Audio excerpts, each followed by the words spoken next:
भक्तों जय श्री कृष्णा, राधे राधे। भक्तों अब हम आपको सुनाने जा रहे हैं श्रीमद् भागवत गीता के 8वें अध्याय का महत्व। तो ध्यान से सुनिए। भगवान शिव कहते हैं, देवी अब 8वें अध्याय का महत्व सुनो। उसके सुनने से तुम्हें बड़ी प्रसन्नता होगी। लक्ष्मी जी के पूछने पर भगवान विष्णु ने उन्हें इस प्रकार 8वें अध्याय का महत्व बतलाया था। दक्षिण में आरमदकपुर नामक एक प्रसिद्ध नगर है। वहाँ भाव शर्मा नामक एक ब्राह्मण रहता था, जिसने वेश्या को पत्नी बनाकर रखा था। वह मांस खाता, मदिरा पीता, श्रेष्ठ पुरुषों का धन चुराता, पराई स्त्री से व्यभिचार करता और शिकार खेलने में दिलचस्पी रखता था। वह बड़े भयानक स्वभाव का था और मन में बड़े बड़े हौसले रखता था। एक दिन मदिरा पीने वालों का समाज जुटा था। उसमें भाव शर्मा ने भर पेट ताड़ी पी, खूब गले तक उसे चढ़ाया। अतः अजीर्ण से अत्यंत पीड़ित होकर वह पापात्मा कालवश मर गया और बहुत बड़ा ताड़ का वृक्ष हुआ।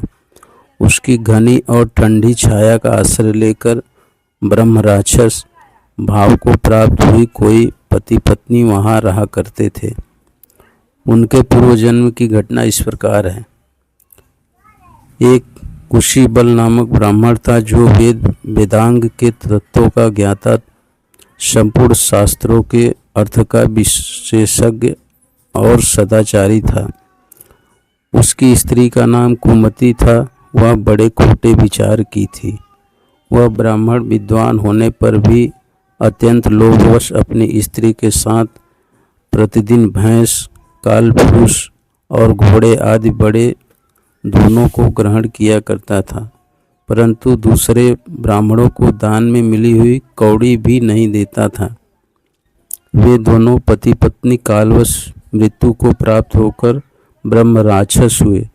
वे भूख और प्यास से पीड़ित हो इस पृथ्वी पर घूमते हुए उसी ताड़ वृक्ष के पास आए और उसके मूल भाग में विश्राम करने लगे। इसके बाद पत्नी ने पति से पूछा, नाथ, हम लोगों का यह महान दुख कैसे दूर होगा? ब्रह्म राक्षस योनि से किस प्रकार हम दोनों की मुक्ति होगी? तब उस ब्राह्मण ने कहा, ब्रह्म विद्या के उपदेश, अध्यात्म तत्व के विचार और कर्म विधि के ज्ञान बिना किस प्रकार संकट से छुटकारा मिल सकता है? यह सुनकर पत्नी ने पूछा, किं तद ब्रह्म, किम ध्यात्म, किम कर्म पुरुषोत्तम? पुरुषोत्तम वह ब्रह्म क्या है, अध्यात्म क्या है और कर्म कौन सा है? उसकी पत्नी के इतना कहते ही जो आश्चर्य की घटना घटित हुई उसको सुनो। उपर्युक्त वाक्य गीता के 8वें अध्याय का आधा श्लोक था। उसके श्रवण से वह वृक्ष उस समय ताड़ के रूप को त्याग कर भाव शर्मा नामक ब्राह्मण हो गया। तत्काल ज्ञान होने से विशुद्ध चित्त होकर वह पाप के चोले से मुक्त हो गया तथा उस आधे श्लोक के ही महात्म्य से वे पति पत्नी भी मुक्त हो गए। उनके मुख से दैवात ही 8वें अध्याय का आधा श्लोक निकल पड़ा था। तदंतर आकाश से एक दिव्य विमान आया और वे दोनों पति पत्नी उस विमान पर आरूढ़ होकर स्वर्गलोक को चले गए। वहाँ का यह सारा वृत्तांत अत्यंत आश्चर्यजनक था। उसके बाद उस बुद्धिमान ब्राह्मण भाव शर्मा ने आदरपूर्वक उस आधे श्लोक को लिखा और देव जनार्दन की आराधना करने की इच्छा से वह मुक्तिदायिनी काशीपुरी में चला गया। वहाँ उस उदार बुद्धि वाले ब्राह्मण ने भारी तपस्या आरंभ की। उसी समय क्षीर सागर की कन्या भगवती लक्ष्मी ने हाथ जोड़कर देवताओं के भी देवता जगतपति जनार्दन से पूछा, नाथ, आप सहसा नींद त्याग कर खड़े क्यों हो गए?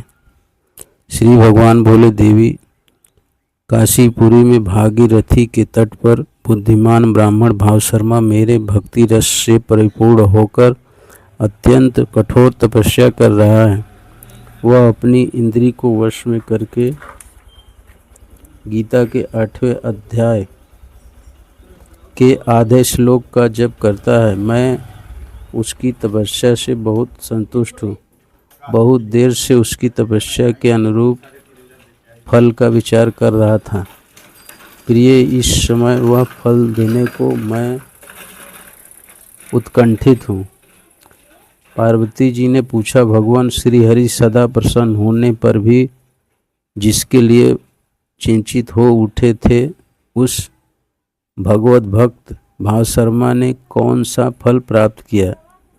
श्री महादेव जी बोले, देवी, द्विज श्रेष्ठ भावशर्मा प्रसन्न हुए। भगवान विष्णु के प्रसाद को पाकर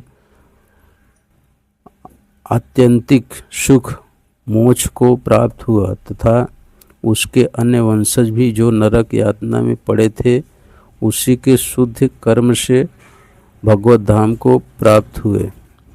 पार्वती, यह 8वें अध्याय का महत्व थोड़े में ही तुम्हें बताया है। इस पर सदा विचार करते रहना चाहिए।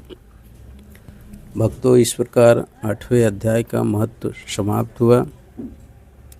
जय श्री कृष्ण।